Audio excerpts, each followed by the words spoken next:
등장인물만 13명이라고 하는 장면입니다. 다 읽어드릴까요? 너무 길어서 안 되고요. 글쎄 클라이막스 부분은 아닌 것 같은데요. 그래도 재밌게 읽어드릴 수 있을 만한 부분을 좀 발췌를 했고요. 참고로 제 단편소설 제목 포켓 엔젤이잖아요. 포켓 엔젤에 대해서 아시는 분이 있으실지 모르겠어요. 저도 오랜 미국 직장 생활을 하고도 지난 가을에서야 이 포켓 엔젤에 대해서 알고 그 계기로 해서 이 소설을 쓰게 된 것인데 미국 사람들이 서로 힘든 일이 있을 때나 조금 슬픈 일이 있을 때 격려하는 차원에서 이렇게 미국 허름만한 사이즈의 동전인데 꼭 은화같이 생겼어요. 근데 그 엔젤, 천사가 날개를 펴고 이렇게 앞으로 나아가는 그런 조그만 그림이 양면에 새겨진 그런 포켓 엔젤이라는 어떤 그런 하나의 동전이에요. 그런데 그것을 직장 생활하다가 조금 힘든 일이 있을 때 제가 약간 울고 있었는데 그것도 이제 직장 상사가 저한테 좀 잔소리를 해서 기분이 여러 가지가 좀 이렇게 안 좋았고 또 집안일도 겹치고 해서 굉장히 우울한 상태에서 울고 있었는데 그것을 지나가다가 저를 잔소리를 하고 좀 질책을 했던 그 상사가 저에게 오더니 그 포켓 엔젤을 제 손에 쥐어주면서 힘내, 치얼업 하는데 병 주고 약 준다 하면서 이게 뭐냐고 물어봤더니 그 전례를 알려주는 거예요. 원래 유럽에서 시작되었는데 뭐 굉장히 오래된 역사예요. 근데 이것을 서로 힘든 사람들한테 전해주면서 이렇게 동전을 주머니 안에다 넣고 다니면서 힘든 일 있을 때 한번 만져봐. 너에게 힘을 줄 거야 하면서 자기 어렸을 때 힘든 일 있었을 때 갖고 다니던 그 동전 한 5년에서 7년이라고 들었던 것 같은데 그것을 갖고 다니던 그 소중한 동전을 저에게 쥐어주면서 제가 큰 감동을 받고 아직까지도 그것을 갖고 있고 이 소설을 쓸 때도 옆에다 놓고 그것을 보면서 썼습니다. 그래서 그것이 무엇인지 먼저 알려드려야 앞뒤 문맥을 좀 아실 것 같아서 그리고 저희 작품 속에 항상 있는 선과 악, 양대 그 안에서 끼어서 방황하고 선택해야 하는 인간의 어떤 잔상들 그것이 앞으로 저의 작품에 항상 녹아들어 있을 것이기 때문에 그것을 알고 들으신다면 조금 더 흥미롭게 들으실까 싶어서 말씀드렸습니다. 남자는 아직도 나오지 않는다. 이럴 게 아니었다. 엄마를 찾아야겠다고 생각했다. 아빠를 찾아도 나 혼자 힘으로는 그를 붙잡을 힘이 없을 것 같았다. 휴대전화로 엄마에게 전화를 걸었는데 전화가 아예 터지지 않는다. 혹시나 하는 마음에 카지노 건물 밖으로 나가 전화를 시도하면 연결될지도 모른다는 생각이 언뜻 들었다. 그래, 밖에서는 전파에 방해를 받지 않을지도 몰라. 우선 엄마와 통화가 되어야 일이 풀리는 거야. 나는 전화를 손에 꼭 쥔 채 카지노 밖으로 황급히 나갔다. 설이 맞은 차가운 공기가 코를 통해 온몸으로 훅 들어왔다. 건물 안은 그렇게 덥더니 밖의 날씨는 그야말로 시베리아였다. 조금 전 내리던 가랑비가 그새 몇 배는 굵게 변해 묵직하게 땅을 때리고 있었다. 어디서 불어오는지 날카롭게 서슬이 선 바람이 내 얼굴을 핥히었다.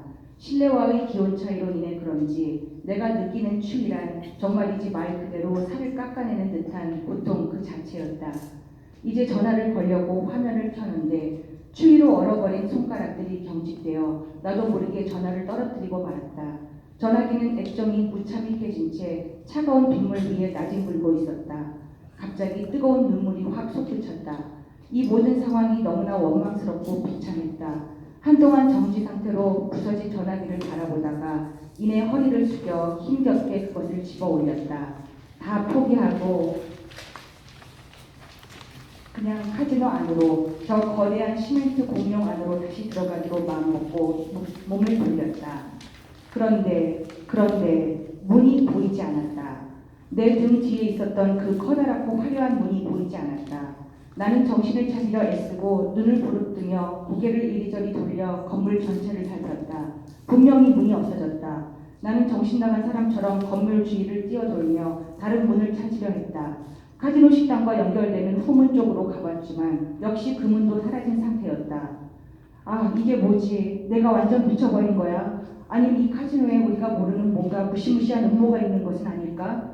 저 안에 있는 사람들은 이제 어떻게 밖으로 나오지? 아, 우리 엄마는 어떡하지? 아빠도 저기 안에 갇혔는데. 맞다, 아빠도 그때 집을 나가신 게 아니었어. 카지노 안에서 저놈들에게 잡혀서 나오고 싶어도 못 오시는 거야. 이제야 알았어. 내가 미친 게 아니라 여기 카지노 놈들이 미친 거야.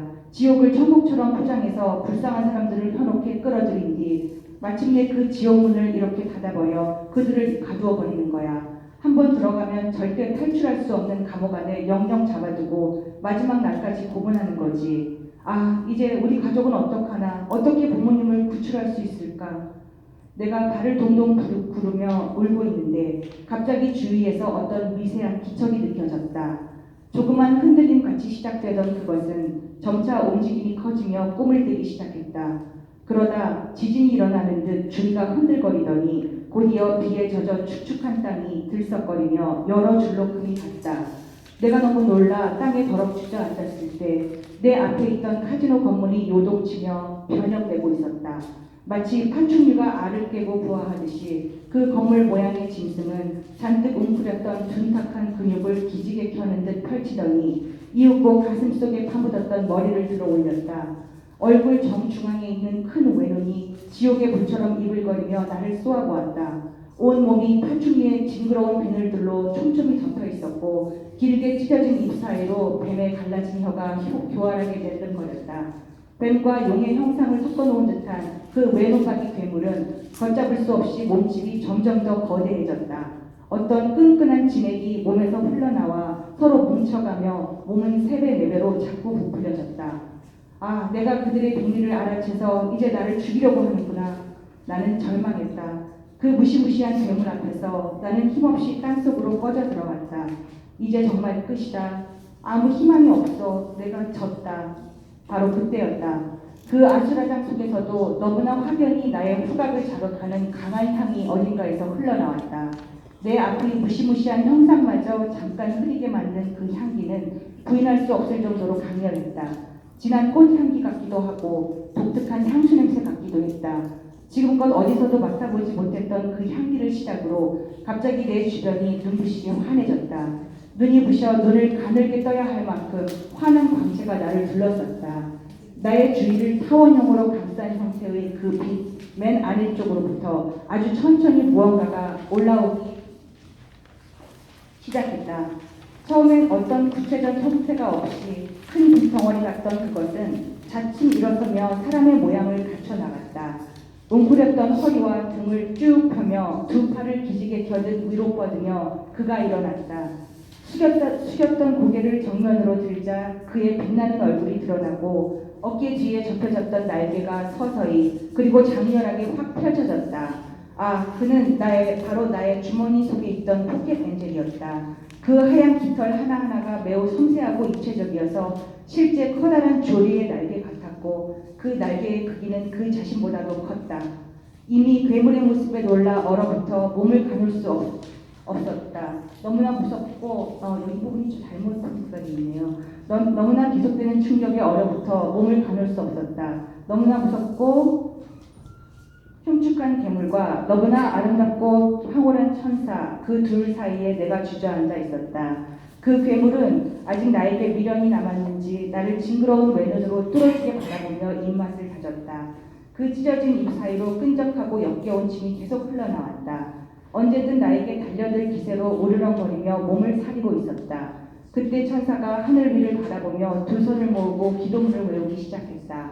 내가 이해할 수 없는 언어였지만 분명히 그것은 나를 위한 기도문이라는 걸 직감으로 느꼈다. 이윽고 저 멀리 하늘에서 무언가가 빛과 같이 빠른 속도로 내려오고 있었다. 점점 가까이 떨어지는 그것은 바로 불이 활활 타오르는 커다란 칼이었다. 그렇게 장대하고 날선 불칼은 분명 이 세상에 속한 것이 아니었다. 천사의 오른쪽에 장착한 불칼은 괴물을 향해 있었지만 막상 그를 공격하진 않았다. 불칼이 내려온 뒤 괴물은 그 침을 흘리던 입을 다물고 분노에 찬 눈으로 한동안 천사와 나를 번갈아 보았다. 그러더니 마침내 모든 걸 포기한 듯 외눈 박힌 머리를 천천히 자신의 가슴속에 다시 파묻었다. 온 땅이 또다시 크게 진동했고 괴물의 형상이 점차 누그러지며 곧 서서히 회색 빌딩의 모습이 만들어져 갔다. 그리고 마침내 내 눈앞에 카지노 건물의 문이 나타났다. 아, 이제 됐다. 이제 엄마와 아빠를 찾으러 갈 수 있는 거야. 하며 내 곁에 천사를 다시 보려 고개를 돌렸지만 이미 그는 어디에도 없었다. 나는 외투의 주머니 안으로 조심스레 손을 넣어보았다. 이내 부드러운 메달의 감촉이 손에 미션해지며 나의 마음에 잔잔하고 고요한 평화가 스며들기 시작했다. 엄마가 영자 할머니에게 주었던 그 작은 천사가 이제 다시 돌아와 나를 지켜주고 있는 것이다. 문득 좀 전에 보았던 포켓엔젤의 빛나는 얼굴이 떠오르며 따뜻한 감사가 마음에서 우러나왔다. 자, 이제 안으로 들어가자 하며 카지노 문을 열려고 하는데 그때 어딘가에서 엄청난 굉음이 내 머리를 내려치듯 울려댔다. 감사합니다.